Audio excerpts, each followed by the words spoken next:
Hej, og jeg synes simpelthen bare lige, vi skal starte med at se vulkanen. Den er lige herude, og den er i fuld gang. Altså, jeg tænker, I har nok hørt det derhjemme i Danmark, at vulkanen på Island udbrød i går.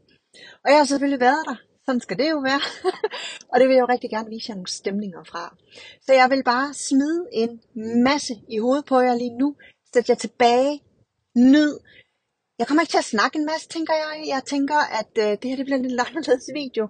Jeg synes egentlig bare, at I skal have lov til at nyde det her fuldt ud. Så kommer jeg med lidt snak bagefter, og så kan jeg lige forklare lidt om turen hjem. Den endte nemlig ikke lige helt som planlagt.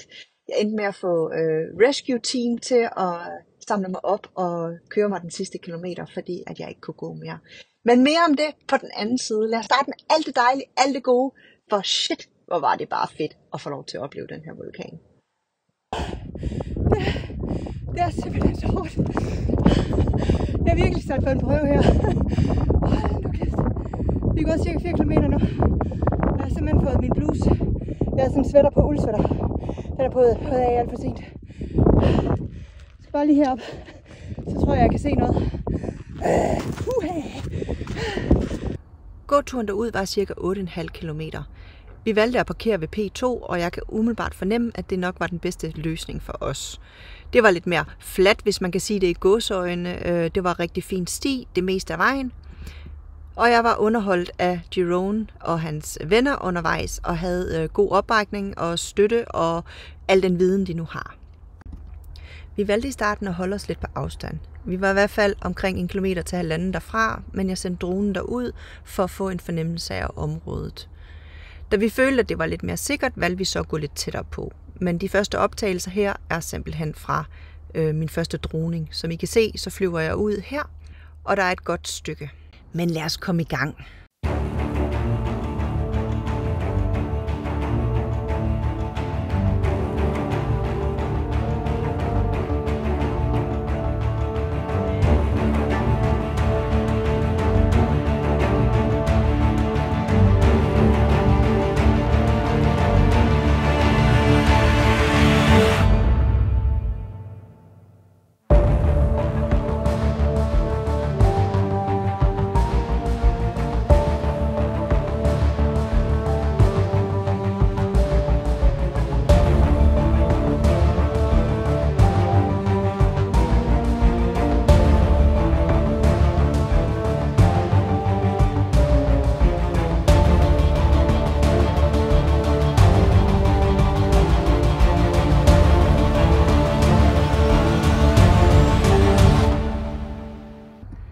Efter vi har været ude med dronen, så fik vi at vide, at vi sagtens skulle tættere på i forhold til gasserne. Vi har taget det hele meget seriøst og kun gjort efter vejledning. Vi kommer derud, og som I kan se, så går folk egentlig ret tæt på. Vi er stadigvæk på afstand og smider vores drone op en gang til. Så I får lige endnu en omgang med dronen.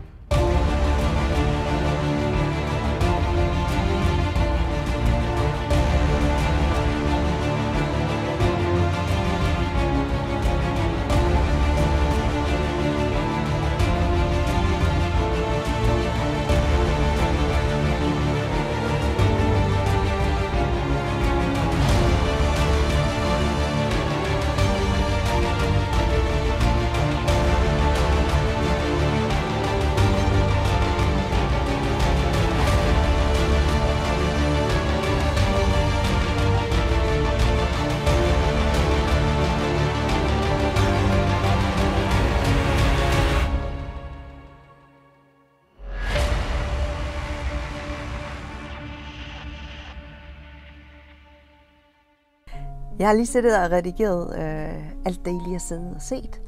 Og jeg fik helt kuldegysninger af at få lov til at se vulkanen en gang til på den måde der. Altså det er magisk. Tænk sig, at det er en ny jord, der bliver skabt. Jeg er så fascineret af det, og jeg er så glad for, at jeg har fået lov til at opleve et vulkanudbrud på første dag. Efter så få timer, at det overhovedet var muligt, og at vinden var korrekt, og at gasserne var okay. At det hele gik op i en højere enhed, var bare helt fantastisk. Jeg følte mig tryg hele tiden, mens jeg var derude. Der var personale, skulle jeg til at sige. Der er sådan nogle rescue team. Og de har også nogle, de måler gasserne med, og alt har været fint og under kontrol, kan man sige. Vi bliver jo så ledt hjem af her til sidst, og så begynder jeg så at gå hjem. Så det er egentlig her, at det trælse starter. Så hvis du ikke gider det trælse, så skal du bare stoppe her. Men jeg er jo i den situation, at jeg deler jo hele mit liv, så det er alt fra det helt vildt gode, lyserøde, kan man sige. Nu var det så orange lava, men jeg deler alt det gode, men jeg deler altså også den knap så gode side.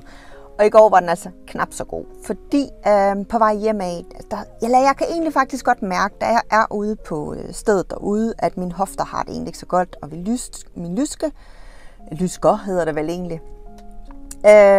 Men jeg er fokuseret på at få det her, jeg nu skal, og jeg sidder egentlig bare stille med min drone. Jeg får slet ikke gået rundt, jeg når ikke over tæt på lavaen, ligesom de andre mennesker.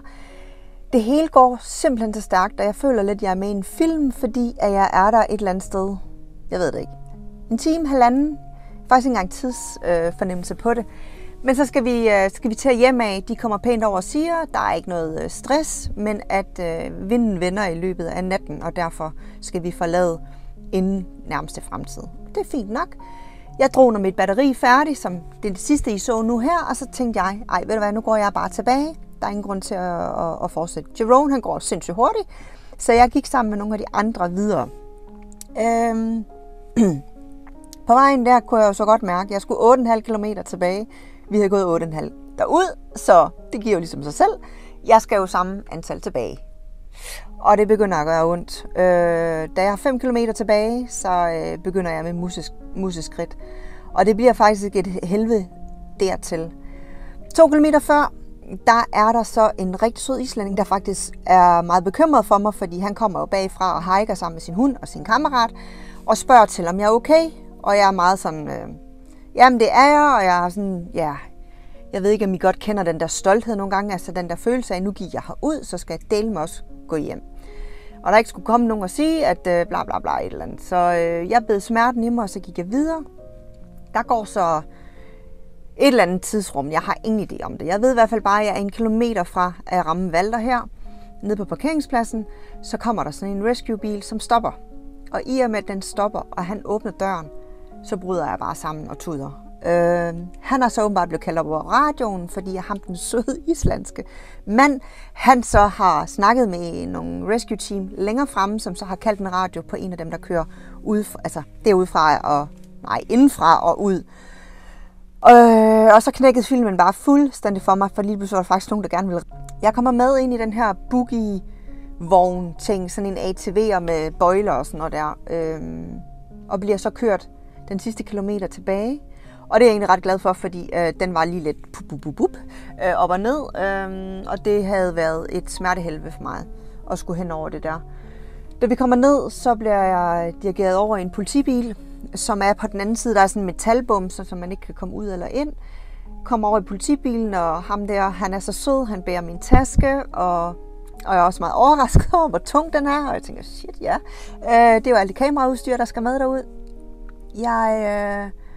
Jeg blev kørt over til Valter, og han er sød, han bærer min taske ind i bilen, og spørger, om jeg er okay, og de har bare været så søde, de der redningsmennesker der, helt vildt. Jeg sidder og venter lidt, og så kommer de andre, Jerome og hans venner. Vi snakker lidt, og jeg tænker, fint, jeg sidder i min bil i åbningen, og så tænker jeg er simpelthen nødt til lige at hvile mig en halv times tid eller en time, men jeg kører videre over til et campsite. Man må ikke freecamp på Island, så derfor så valgte jeg og du ved, jeg vil lige være der, og så vil jeg køre ud på campsite bagefter.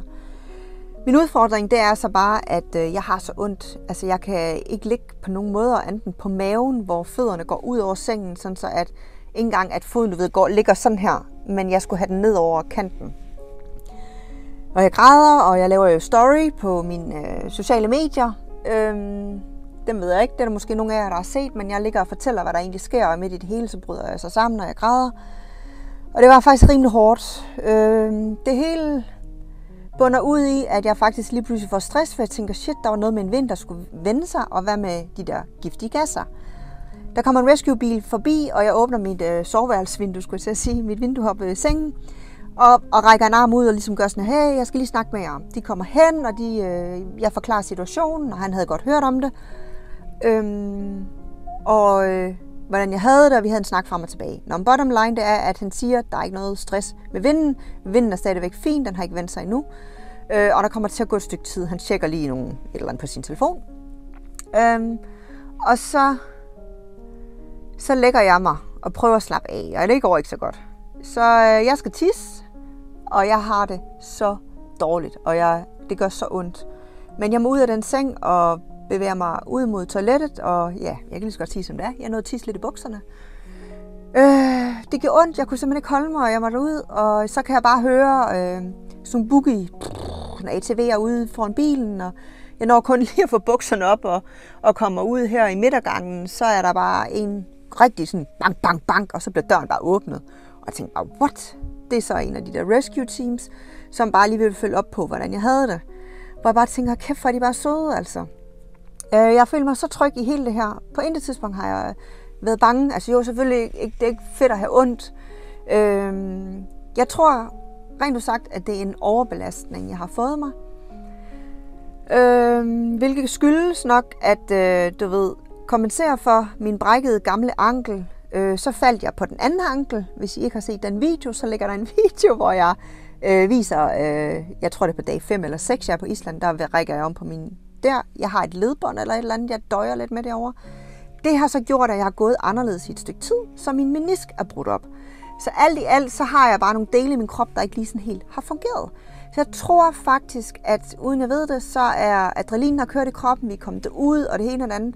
Så har jeg kompenseret, og så er der sket et eller andet i mit bækken, min hofter, et eller andet. Altså det er lyske, og så er det inderlår, og det har bare gjort simpelthen så ondt. Men ham der rescue-manden, han var simpelthen så sød, og så siger han så, at han synes, jeg skal finde en svømmehal. Så lige nu er jeg landet på campsite her i Voga, og der ligger en svømmehal, altså som I lige om bagved her. Jeg kan gå med min museskridt derover, og der er både, han siger, at jeg skal svømme nogle baner, jeg skal holde min krop i gang, jeg skal selvfølgelig ikke overbelaste den på nogen som helst måde, men han siger, at det værste for mig lige nu, det er bare at lægge mig i min seng. Så det har jeg valgt at lytte til. Nu klipper jeg selvfølgelig lige den her YouTube-video færdig, for det kan jeg mærke, det har jeg lige sådan blod på tanden over. Men så er jeg også den, der hopper i svømmehal for at lave nogle baner, og så kunne jeg lige læse på nettet, at de også har en hot top. Det tror jeg også kunne være godt for mine muskler.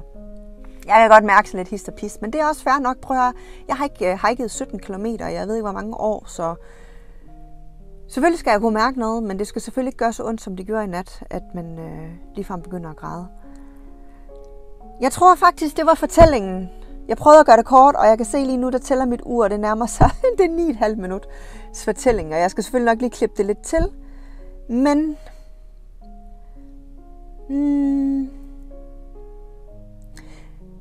jeg tror faktisk, at det var det. Og ellers så må I jo stille spørgsmål ned i kommentarfeltet. I er velkommen til at stille spørgsmål, og jeg skal nok svare dernede.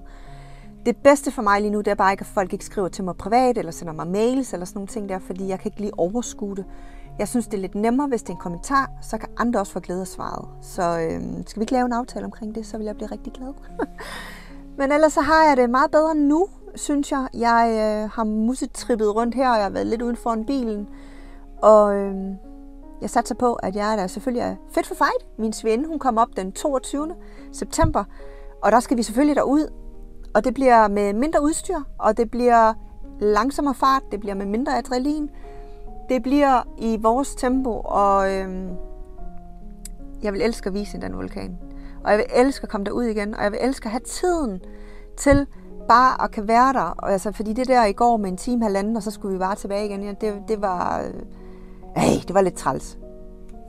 Men jeg er så glad for, at jeg gjorde det. Altså, det har været den vildeste oplevelse, og det, altså, der er ingen tvivl om, da jeg var her for 2 år siden, var en mega stor oplevelse. Man får lov til at være med fra day one, og egentlig kan se, hvor sprækken og det hele er, og ja, I har jo lige set det hele, ikke? Og hvordan det vælter ud, og det er magisk. Det kan altså noget helt andet. Så der er ingen tvivl om, det kan det også den 22. Og den skal bare være der den 22. Fordi der kommer hun, og vi skal derud, og det skal vi.